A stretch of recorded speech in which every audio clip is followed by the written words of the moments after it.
François Guillaume, vous faites partie d'une dynastie d'agriculteurs et vous êtes installé à la ferme du Bel Air, je crois, et vous êtes essentiellement dans la production d'huile de toutes sortes, on met ça au pluriel. Vous êtes participant à ce colloque. Est-ce que vous vous reconnaissez dans ce qui se dit ?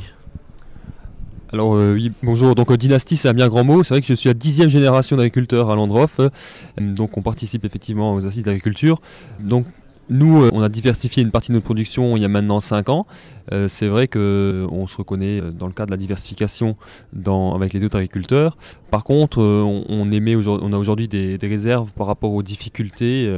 Et c'est vrai que le souci, c'est qu'il y a les politiques d'un côté et il y a les producteurs de l'autre. Tout le monde a des bonnes idées, le problème c'est de se retrouver. Donc on est là pour en débattre. C'est vrai que nous, par rapport au Conseil général, au niveau des subventions, on a des problèmes pour pouvoir les utiliser. On a des problèmes dans le cadre de monter des projets où on n'est pas reconnu. Donc c'est vrai que c'est bien de pouvoir faire ça. Est-ce que vous êtes... on a quand même un peu le sentiment que pendant de longues années, l'agriculture en France et en Moselle aussi, évidemment, a vécu un peu sous perfusion. Est-ce que vous pensez qu'on est en train de sortir de cet état d'assistanat pour que les producteurs se prennent un petit peu plus en main ?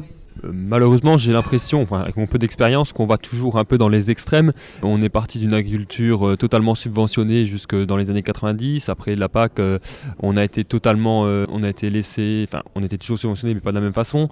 Et aujourd'hui, on veut tout nous supprimer, sans nous laisser le temps de nous adapter. Maintenant, c'est vrai que c'est aussi aux agriculteurs de se prendre par la main et de monter eux-mêmes leurs projets. Et je pense que personne ne vous dira à un agriculteur qu'est-ce qu'il peut faire, qu'est-ce qu'il doit faire pour s'en sortir. Chacun doit lui-même faire son propre parcours. On constate également que l'agriculture en Moselle aussi en particulier, puisqu'il y a moins de 40 exploitations qui sont actuellement actives dans le département, ça fait un peu peau de chagrin. Est-ce qu'on peut essayer de voir où se situent les responsabilités de cet état de fait ? C'est pas une question facile. Aujourd'hui, les jeunes comme moi, je ne suis pas installé agriculteur, je suis salarié sur l'exploitation de mes parents. Est-ce qu'il faut que j'attende la retraite de mes parents pour m'installer ? Est-ce que je dois m'installer ailleurs ? C'est une question qui est difficile et c'est aussi un investissement pour toute la vie. Donc je pense que malheureusement, on ira de plus en plus vers moins d'installations. Maintenant, ce qu'il faut, c'est qu'il va rester des petites exploitations qui vont devoir produire autrement et apporter le plus possible de valeur ajoutée aux produits. Et ça, c'est important.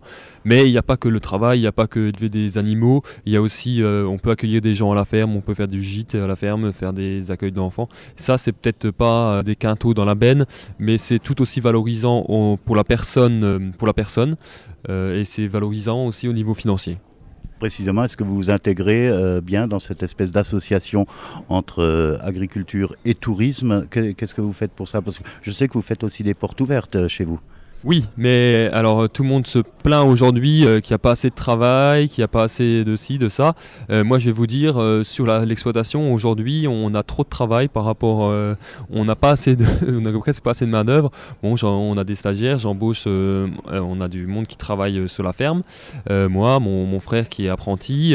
Mais on aurait des projets aujourd'hui assez grands et on aura du mal à tout mettre en place. Alors vous êtes essentiellement dans les huiles essentielles, c'est où ? Qu'est-ce qui vous a fait ? C'est une tradition ça, lointaine, ou c'est un nouveau produit dans lequel vous vous êtes engouffré ? Alors nouveau, non, je n'irai pas jusque-là. Il faut savoir que les huiles, il faut remonter à avant-guerre et même pendant la guerre, étaient produites sur place. L'huile de colza a été produite dans des petits moulins, l'huile de noix aussi. Du jour au lendemain, les industriels sont venus, ils ont dit tout ce que vous consommez c'est mauvais, il n'y a que l'huile que nous on vend qui est bonne. Voilà, les services de santé ont dit la même chose, il faut consommer des huiles comme ci comme ça, il faut surtout pas produire vos produits vous-même. Enfin, ça vaut pour lui, mais ça vaut pour tous les produits. Le fromage c'était pareil.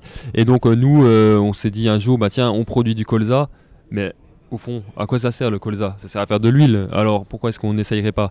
Et on est parti tout bêtement de là, et aujourd'hui on produit 8 sortes d'huiles différentes. On se diversifie aussi énormément dans la production de lentilles par exemple. On a quelques hectares de lentilles, là, on va semer 4 hectares de lentilles, ce qui est quand même pas rien.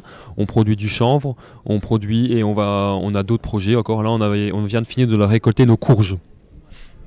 Ça sera le mot de la fin. François Guillaume, merci.